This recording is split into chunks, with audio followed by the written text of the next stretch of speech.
오늘은 청년주일입니다. 원래 청년주일이 9월 달에 있었는데요. 5월 달 가정의 달로 전환이 되면서 청년주일이 앞당겨져 있습니다. 아무래도 이 청년들이라고 하는 것은 다음 세대의 대표 주자이지요. 오늘 청년주일을 맞이하면서 하나님이 우리 청년들 낙심하고 또 절망하고 또 소망을 잃어버리고 방황하고 있는 모든 청년들에게 하나님의 은혜 부어주시기를 간절히 바랍니다.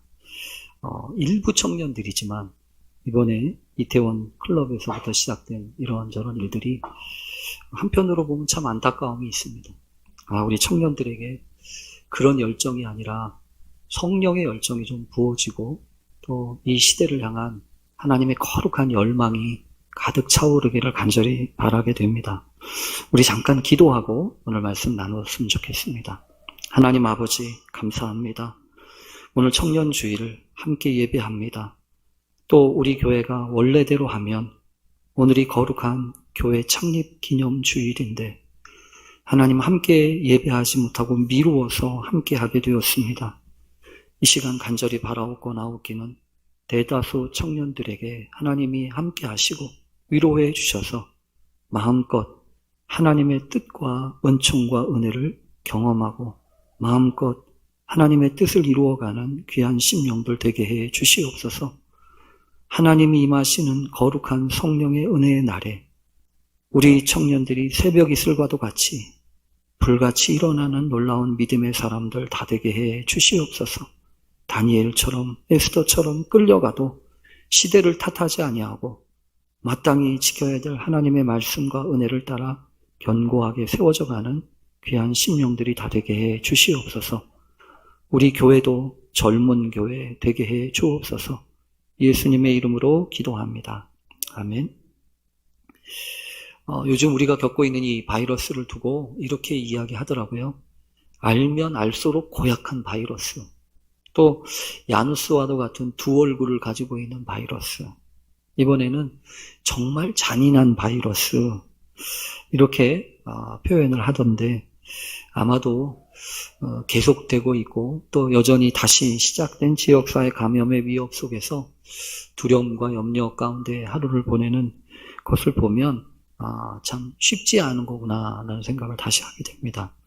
그런 어려움 속에서도 예배의 자리를 기억하고 오늘도 이렇게 예배하러 나오신 여러분, 또 함께 하지는 못하지만 온라인에서 함께 예배하는 우리 모든 성도들에게 하나님이 건강 지켜주시고 은혜 부어주시기를 간절히 바랍니다.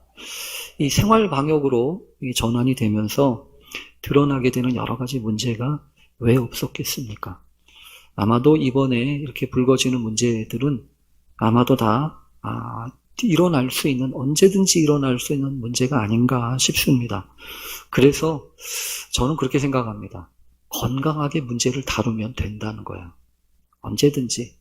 그런 문제가 없으면 좋지만 얼마든지 그런 문제는 일어날 수 있고 또 생길 수 있기 때문에 문제가 일어나더라도 그 문제를 건강하게 다루면 되지라고 하는 생각을 해요. 이 건강하게 문제를 다룬다고 하는 것은 감염이나 이런 병에 걸리지 않는다고 하는 것만을 의미하지 않습니다. 오히려 여러분 건강함이라고 하는 건 그렇다면서요. 요번에 이 바이러스가 건강한 사람들한테는 그냥 쉽게 지나간다면서요. 근데 기저질환이 있거나 호흡기 질환으로 어통 많이 약한 분들한테는 상당히 큰 위험과 어려움을 당한다는 이야기를 들으면서 그렇지 건강함이라고 하는 것은 병에 안 걸린다는 게 아니야. 병이 들어도 쉽게 이겨내고 다시 일어난다는 거지 라고 하는 생각을 하고 또 이 병이라고 하는 것을 통해서 건강함이라고 하는 것이 더욱 중요하고 또 드러나게 되는 것을 보게 됩니다. 어쨌든 이 생활 속의 거리두기라고 하면서 이런저런 일들 가운데서 조심을 해야 되지만 우리 사회 어디가 안전한 데가 어디 있겠습니까?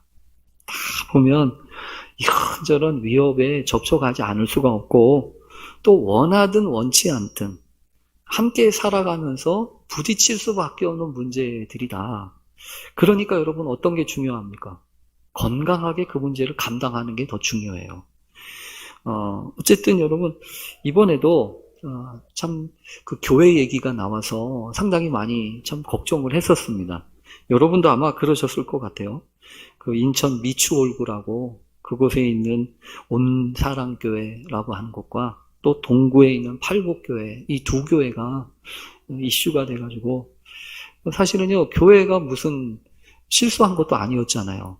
그냥 아이들이 그냥 감염된 줄 모르고서 그냥 온 거 아니에요? 그것도 그 학원의 강사에게 감염돼서 이렇게 자기가 감염된 줄도 모르고 그냥 교회 와서 예배를 드렸을 뿐인데, 갑자기 난리가 치면서 그 교회 모든 사람들한테 다 연락을 했을 거고요.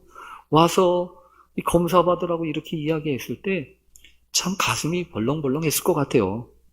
그 사람들이 얼마나 이게 또 무슨 난리야, 이게 또 큰일 났구나, 혹시라도 이곳에서 어려운 일이 벌어지면 이거 참 난처한 일이 한두 가지가 아니겠네 라고 하는 생각을 하면서 얼마나 속을 끓였을까요? 근데 정말 다행스러운 건지 아니면 놀라운 건지 한참 은혜 가운데서 한 800여 명, 한 760명 이상이 이렇게 검사를 했대는데 정말로 확진자가 한 명도 나오질 않아가지고 오히려 그 감염 당국, 그 방역 당국에서 위생 수칙을 철저하게 지키는 것이 얼마나 중요한지 잘 보여주는 모범 사례라고 그렇게까지 이야기를 하면서 참 칭찬하는 것을 이렇게 보면서 참 이렇구나 라는 생각이 들었어요. 문제가 있는 게 문제가 아니에요. 문제가 있어도요, 그것을 잘 감당하고 건강하게 치러내면 오히려 그 문제를 통해서 인정을 받는 거예요. 그러니까 이런저런 문제가 없으면 좋은데 없다고 하는 것을 기대하고 뭐 그것에 이렇게 저렇게 휘둘리지 말고 뭐가 됐든 어떤 일이 벌어지건 하나님 앞에서 담대한 마음으로 하나님 앞에 이것을 감당하게 해 주십시오. 그렇게 기도하게 됩니다. 어쨌든 여러분, 이 역사 가운데 이런저런 문제들이 벌어질 때 조심해야 될 두 가지 좋지 않은 반응들이 하나 있습니다. 하나는 뭐냐면 도망가는 겁니다. 일단 피하는 거예요. 어려움이 있을 때 무조건 피하는 겁니다.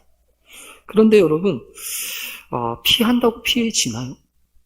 피한다고 피해지냔 말이에요. 두 번째는 그 피하는 것만이 아니라 또 하나는 이런 문제가 벌어졌을 때 그 문제를 가지고 미움과 증오와 적개심을 가지고 이 문제를 해결하는 겁니다. 속상하지요. 답답하지요. 그러니까 어느 제 동생하고도 전화를 했더니 제 동생도 이제 애들이 3명이나 있어서 애들을 학교를 가야 되는데 얘기를 들어보니까 강남 엄마들은 돌아다니면서 걔네들 잡으러 가야 된다고 이렇게 이야기를 하는 그런 이야기를 봤어요. 근데 그게 잡히냐고요. 잡혀진다고 잡혀질 아이들도 아니고 문제를 그렇게 해결할 수 있는 문제도 아니잖아요. 그래서 잘 보면 어떤 문제가 벌어질 때 증오하고 적개심을 가지고 이렇게 저렇게 하는 일을 가지고서 잘 해결될 것 같지는 않아요. 오히려 있죠. 성경에서 보면 어떤 문제 상황 가운데서 특별히 이 분노와 증오가 마음의 기저에서 깔려서는 절대로 좋은 쪽의 방향으로 흘러가지 않습니다. 이 미움이라고 하는 것이, 부정적인 미움이라고 하는 것이 적극적으로 등장했던 성경 구절은 여러분 성경에 보면 창세기 4장입니다. 창세기 4장에 가인과 아벨이 각각 예배를 드리고 하나님 앞에 제물로 제사를 드렸는데 우리가 아는 것처럼 가인의 제물은 안 받으시고 아벨의 제사는 받으시잖아요.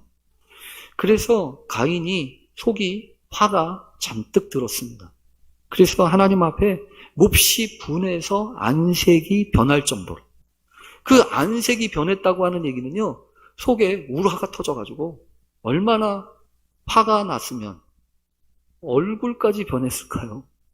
근데 여러분 성경에 보면 참 재밌어요. 하나님이 그걸 아세요. 하나님이 그거를 아시고 뭐라고 하냐면, 야, 네가 안색이 왜 변하냐? 너 왜 안색이 변하냐? 이러면서 네가 선을 행하면 어찌 낯을 들지 못하겠냐? 선을 행하지 아니하면 죄가 문에 엎드러져 있느니라. 엎드러져 있다고 하는 건 뭐냐 하면 사자가 이 목표, 그 잡으려고 하는 짐승을 잡기 위해서 납작 엎드린 그것을 뜻할 때 쓰는 단어가 바로 이 단어예요. 그러니까 죄가 납작 엎드리고 덮치려고 지금 준비하고 있다고 하는 사인이지 않습니까? 근데 거기에 보면 죄가 문에 엎드려 있느니라. 그러면서 하나님이 분명히 말씀하십니다. 죄가 너를 원하나 너는 죄를 다스릴지니라. 여러분, 이 성경은요 상당히 중요한 말씀이에요. 왜냐하면 하나님이 우리한테 뭔가를 이야기하실 때는 할 수 있으니까 하시라고 하는 거 아니겠어요? 할 수 없는 일을 하라고 하시는 분은 아니시잖아요. 근데 성경에서 죄가 너를 원하나 너는 죄를 다스릴지니라 이렇게 말씀하셨다고 하는 얘기는 무슨 소리냐면 죄와 싸워서 죄를 이겨낼 수 있다는 거예요. 얼마든지 그 죄와 싸워서 죄에 사로잡히지 않고 죄를 이길 수 있는 힘이, 능력이 가인한테 있다는 것입니다. 그런데 가인의 문제는 여러분 어디에 있냐 하면 여기에 있어요. 하나님이 제사를 받지 않으셨다는 것이 가인의 문제가 아닙니다. 가인의 문제는 잘 반응하지 못했다는 겁니다. 하나님이 그렇게 말씀하시고 하나님이 가이드를 주시고 안내를 하셨으면 얼마든지 가인이 깊게 생각해야 되는 거 아니겠어요? 자신에게 있는 여러 가지를 잘 살펴보고 돌아보면서 일단 무엇이 문제인지를 생각해 봐야 되는 거 아니겠어요? 근데 가인은 여러분 성경 4장 8절에 보면 가인이 그의 아우 아벨에게 말하고 그들이 들에 있을 때 가인이 그의 아우 아벨을 쳐 죽이니라 이렇게 얘기합니다. 그러니까 이 말씀은 무슨 말이냐면 가인이 잘못 반응했다는 거예요. 가인이 자신의 분노와 상처를 제대로 잘 다루지 못했다고 하는 겁니다. 그래서 요즘 계속 그런 생각이 들어요.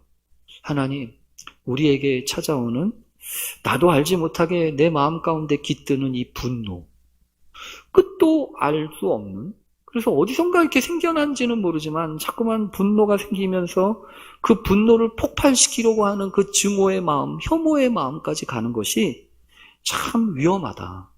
오히려 하나님 앞에서 우리들 자신을 잘 돌아볼 수 있게 해주십시오. 그렇게 기도해야 되겠습니다.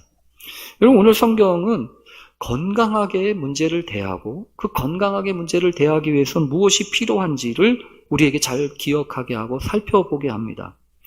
사회적으로 요즘 계속해서 포스트 코로나에서 코로나가 끝나고 난 다음에 어떤 일이 벌어지는지 이거에 대한 이야기를 많이 하지 않습니까?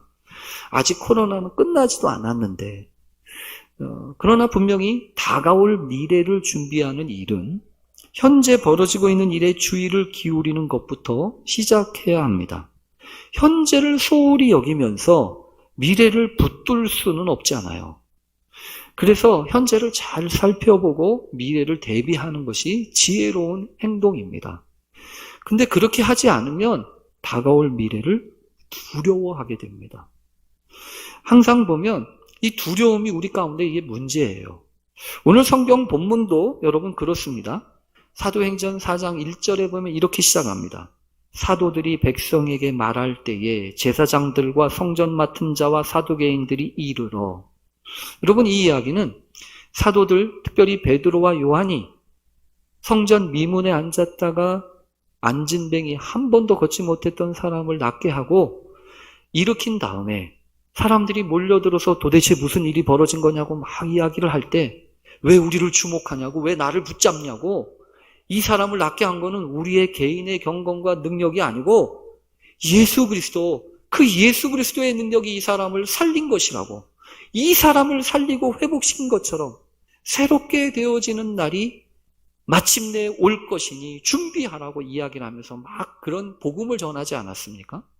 그러니까 오늘 성경에 보면 그런 복음을 전하고 있는 말이 아직 끝나고 있는데, 아직 안 끝났는데 사람들이 막 웅성웅성 찾아왔다는 거예요. 여러분, 그런 셈이에요. 제가 여기서 이렇게 설교를 하고 있는데 지금 사람들이 막 조복조복 올라와가지고 저를 끌고 내려간 거예요. 그러면 여러분들은 어떠세요? 그리고 이 사람은 어떻겠어요? 사람은요, 참 보면 오늘 성경에 보면 그 정도로 그 정도로 그 제사장과 성전 맡은 자와 사두개인들이 여러분 못마땅한 거예요. 누구를 못마땅한 거냐면 복음을 전하고 있는 이 베드로와 요한이 복음을 전하고 있는 것을, 그래서 오늘 성경이 뭐라 그래요? 싫어했다고요. 얼마나 싫으면 여러분 그렇게 할까요? 근데 여러분 사람은요, 싫으면 그 싫은 거에 붙잡히기 시작하면 이보다 더한 것도 해요. 그렇잖아요. 얼마나 싫었으면 자기의 형제 중에 한 명이었던 그 요셉을 죽일 생각을 합니까? 팔아버릴 생각을 하냐고요. 그러니까 미움과 증오는 우리에게 어떠한 일을 벌일지 몰라요. 근데 오늘 성경에 보면요, 그런 생각이 들어요. 사실은 이런 문제, 저런 문제가 벌어지면 반응을 해야 되잖아요. 근데 오늘 성경에 보면 제자들은 마땅하게 반응한 게 없어요. 그냥 제자들은 이렇게 끌려간 것 뿐이에요. 제자들이 무슨 뭐 안 돼, 뭐 해, 이렇게 한 게 아니라고요. 물론 이제 다음 주에 살펴보면 제자들이 어떤 일을 했는지에 대하여 우리가 살펴볼 수 있습니다. 근데 오늘 성경을 보면서 분명하게 우리에게 주시는 교훈의 메시지가 있습니다. 그건 뭐냐 하면 어려움과 핍박이 온다고 너무 두려워하고 위축되지 말라는 거예요. 너무 조심하고 너무 이렇게 하지 말라는 거예요. 너무 완벽하게 하려고 하지 말라는 겁니다. 교인들, 그리고 저도 그렇지만 이번에 코로나 일을 지나면서 마음속에 이렇게 트라우마처럼 상처 같은 것들이 좀 남는 것 같아요. 어떤 일이 남냐 하면 우리는 예배도 제대로 못 드렸어. 예배를 못 지켰어. 뭐 이렇게 이야기를 하면서 안타까움이 있어요. 그래서 한편으로는요, 내가 이게 신앙이 이게 약해가지고 이런 거 아냐? 이런 생각을 하신다고요. 근데 여러분, 저는 그렇게 생각 안 해요. 우리 교회의 모든 분들 뿐만 아니라 이 한국에 있는 많은 교회 교인들한테도요, 나중에 이거보다 더 심한 일들이 벌어지고 더 어려움이 와서 만약에 있잖아요. 공산당이 쳐들어와가지고 칼에다가 목을 휘둘러 대면서 너 예수 믿을 거야? 너 예배 드릴 거야? 그러면 너 죽여버릴 거야? 이렇게 이야기하고 위협하잖아요. 그러면 다 도망가고 다 안 믿겠다고 이야기할 것 같으세요? 저는 그럴 것 같지 않아요. 그때가 되면 상황이 달라요. 그때가 되면 상황이 다르다고요. 그러니까 너무 걱정할 필요 없어요. 여러분 분명히 오늘 성경 본문도 그렇다고요. 오늘 성경 본문도 그래요. 원래 제자들은 어떤 사람들이었습니까? 벌벌 떠는 사람들이었어요. 이미 한번 보지 않았습니까? 예수님이 사로잡혀 갈 때 다 뿔뿔이 걸음아 날 살려라 도망가기 바빴던 사람들이고요. 그리고 예수님을 모른다고 부인하는 것을 3번이나 했을 만큼 약골들이었다고요. 근데 오늘 성경 본문에서 보면 어느 틈엔가 이 제자들이요, 자신들에게 다가오는 핍박과 환난과 시련을 감당하고 있어요. 만약에 여러분, 저는 그런 생각이 들어요. 하나님을 여러분 생각해 보십시오. 만약에 하나님이 사람을 만드시고 이 사람이 너무 귀하고 너무 좋아서 이 사람이 어떤 악에도 어떤 죄에도 빠지지 않도록 완벽하게 보호하시고 완벽하게 지키실 수 있지 않았겠어요? 여러분 그럴 수 있지 않았겠어요? 하나님이 이 사람들을 절대로 죄짓지 못하게, 절대로 악에 빠지지 않게 하실 수 있지 않겠어요? 근데 여러분 성경에 보면 하나님은 그렇게 하지 않으세요. 오히려 죄 가운데, 악이 관영한 가운데 하나님의 백성들을 그냥 두신다고요. 그러면 여러분 그 백성들을 향한 하나님의 계획과 하나님의 섭리가 여러분 아무것도 없는 거예요? 아니잖아요. 오히려 있죠. 그의 자녀들이 죄와 악에 노출이 되지 않도록 철벽을 치시고 보호하시는 것이 하나님이 하시는 일이 아니라 오히려 이런 죄악 저런 죄악 이런데 저런데 휩쓸리고 빠져서 허랑방탕하게 살았어도요, 얼마든지 하나님의 뜻을 이루시도록 그의 백성들을 회복시키시고 돌이키셔서 당신의 자녀를 만드시지 않습니까? 여러분, 하나님은 분명히 그렇습니다. 죄와 악은 분명히 심판받고 해결되어야 될 문제입니다. 그런데 하나님은 그것까지도 선용하십니다. 마치 그것처럼 환난과 핍박과 시련도 마찬가지라고 믿습니다. 그래서 여러분, 절대로 그러지 마세요. 환난이 오고 시련이 오고 핍박이 오면 나 어떻게 믿음을 어떻게 지켜야 되나? 여러분, 절대로 걱정하지 마세요. 하나님이 그때가 되시면 얼마든지 감당할 수 있도록 힘도 주시고 능력도 주시고 또 은혜도 베풀어 주실 것을 믿습니다.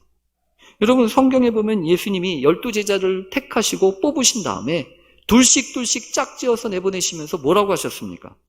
보라, 내가 너희를 보냄을 양을 이리 가운데 보냄과 같다. 그러므로 너희는 뱀같이 지혜롭고 비둘기같이 순결해라. 양을 이리 가운데 보내는 사람이 어디 있습니까? 근데 우리 주님은 그러신다고요. 얼마든지 그러실 수 있다고요. 그러니까 여러분, 이 말씀이 무슨 말씀이겠습니까?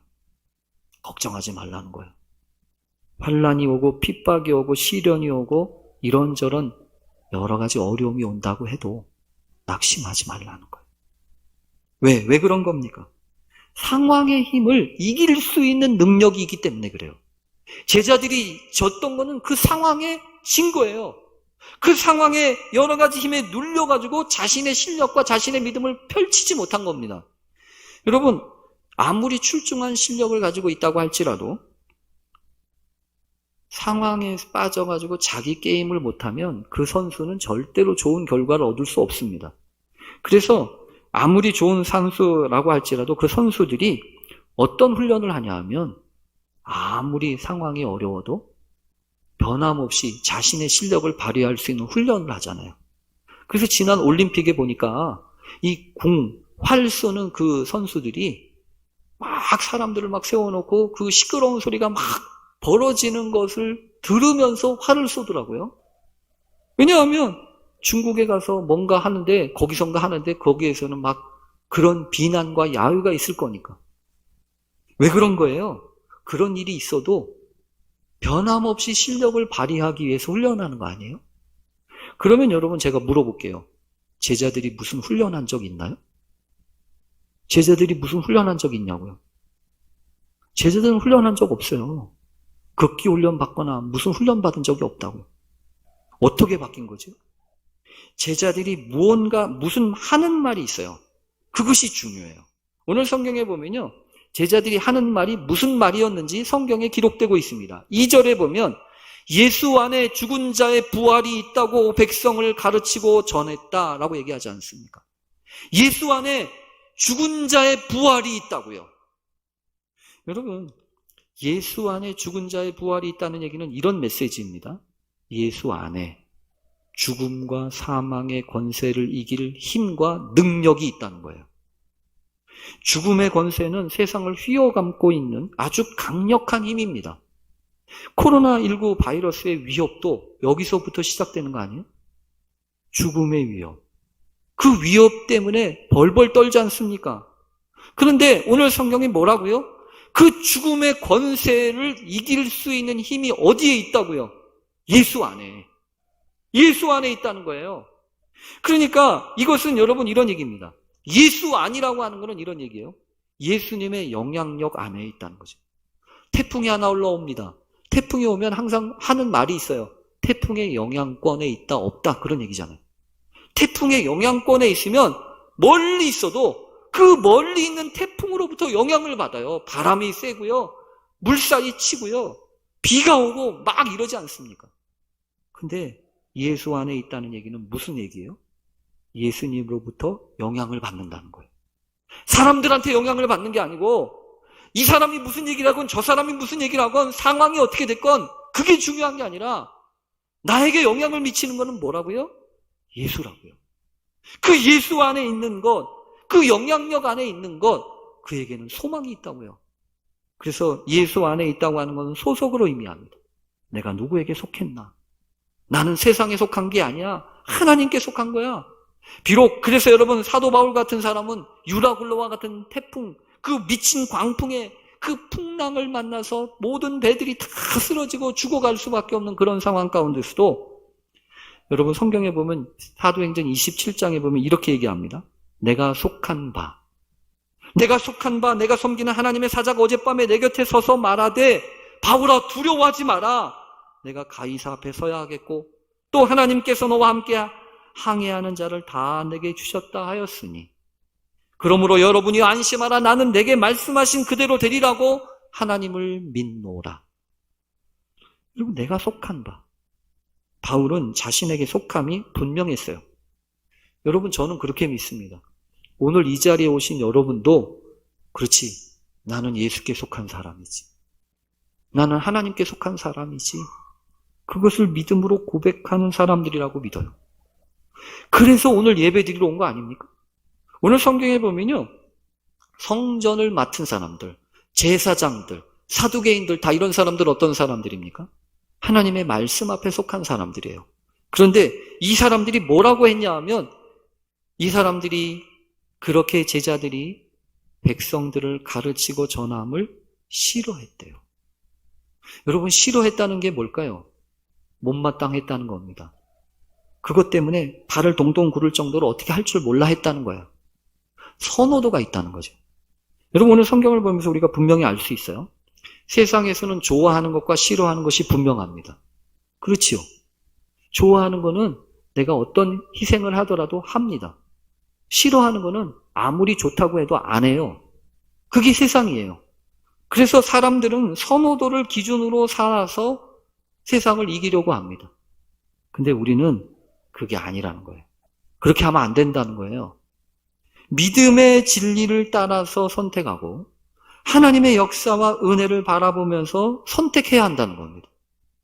사람들은 좋아하는 거 싫어하는 거 그것 따라 선택하지만 믿음으로 사는 사람들은 그게 아니라는 겁니다. 그래서 오늘 성경은 마지막에 이렇게 얘기합니다.